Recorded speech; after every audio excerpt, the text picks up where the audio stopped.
next up, we have a presentation by Dev Kennedy, a hardware and software engineer who's going to talk about something very exciting, 3D NFT Smartglasses. So let's welcome Dev.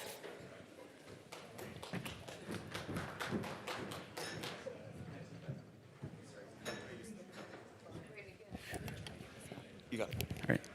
Hi, everyone.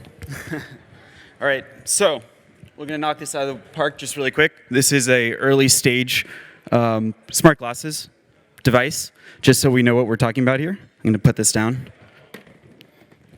And let's see. System is booting. All right, let's take a quick moment. Where are we at? We're at a conference for digital assets, digital collectibles. All right, we're not going to talk about that immediately. We're going to talk about what's overlooked. And we're intentionally going to look at what's overlooked. So we need to get human first. That requires human primitives. What does that mean? We'll get to that in a second. First, we'll do the table of contents. So first, we'll address human primitives in perception. Then we'll talk about superordinate product. And then we'll discuss the details with respect to the culmination of these two. All right, let's talk about image. So what is image?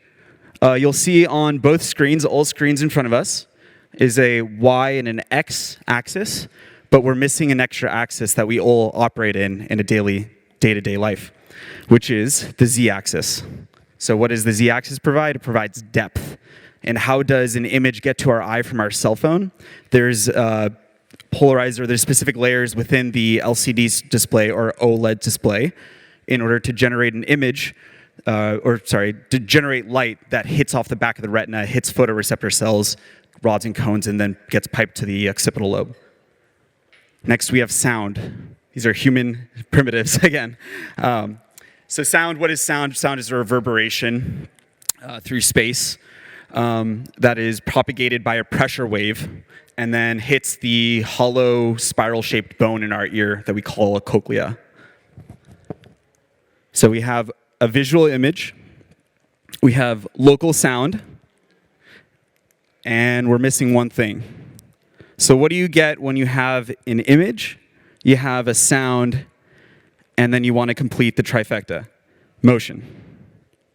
So if we think about it, we have two axes in any sort of display that we use in 2022, and we have a Y and X, but we don't have that Z, and Z provides depth.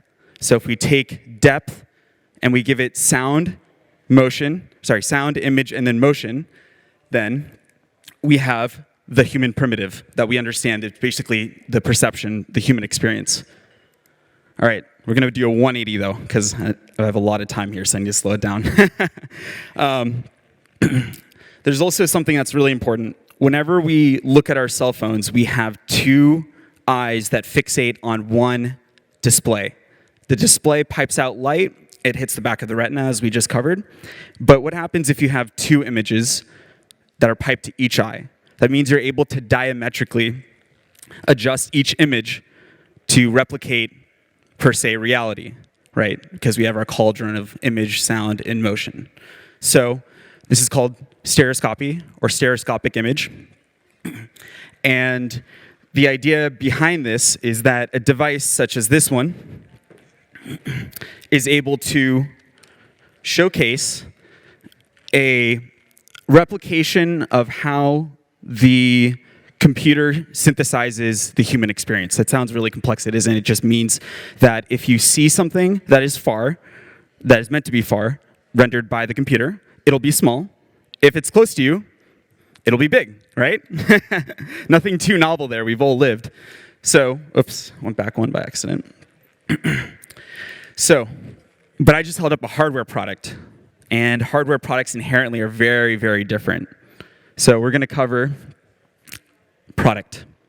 What's important to mix in here in between the two is that there's something called a superordinate product. What is superordinate?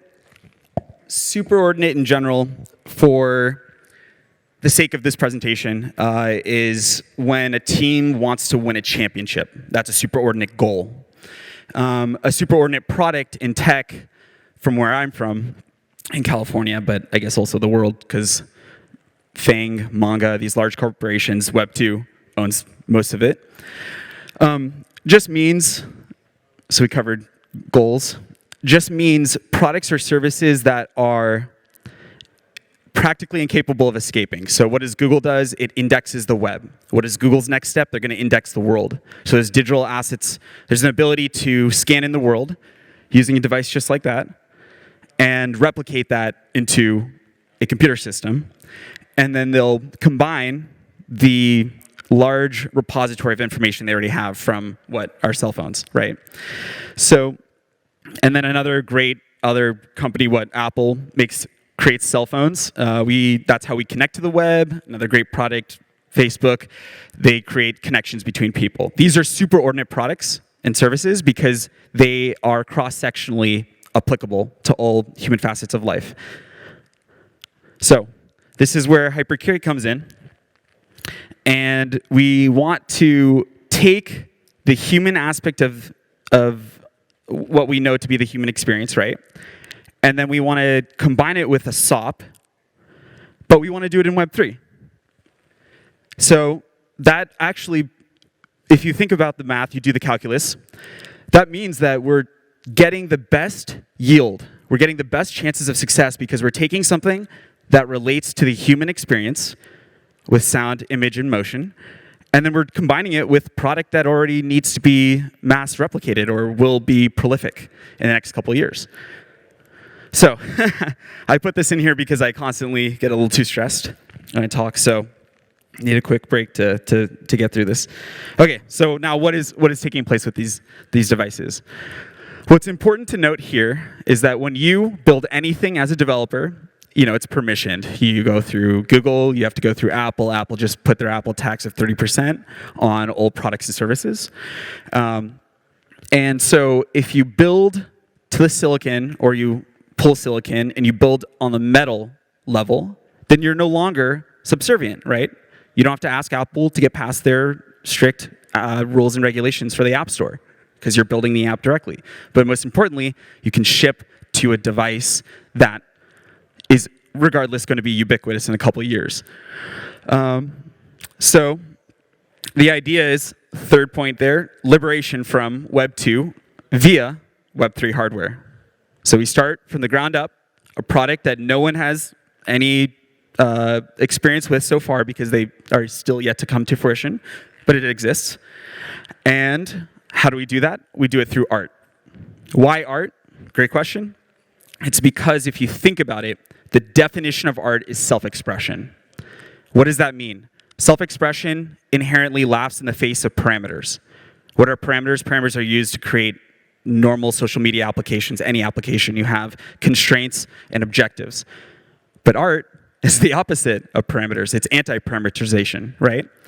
So the idea is to place devices in galleries while the device itself matures, gets more sophisticated, get our teeth, because you have to fail a couple times before you can have something that's mass scale. But the idea is to still have something that is an alternative to the lock-in ecosystems of walled gardens that we see with Web 2.